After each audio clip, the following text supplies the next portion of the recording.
ఇవాల్టి రెసిపీ వచ్చేసి spring onion curry ఎలా చేసుకోవాలో ఈ వీడియోలో చూద్దాం.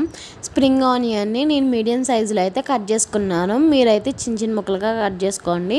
స్టవ్ మీద ప్యాన్ పెట్టుకుని అందులో 2 స్పూన్ల ఆయిల్ వేయండి. సన్నగా తరిగిన ఉల్లిపాయ ముక్కలు వేసి బాగా ఫ్రై చేయండి. అవి వేగిన తర్వాత మనం ముందుగా కట్ చేసుకున్న స్ప్రింగ్ ఆనియన్స్ కూడా వేసేసి బాగా మగ్గనివ్వండి. అది ఎంత మగ్గితే అంత టేస్ట్ అయితే వస్తుంది.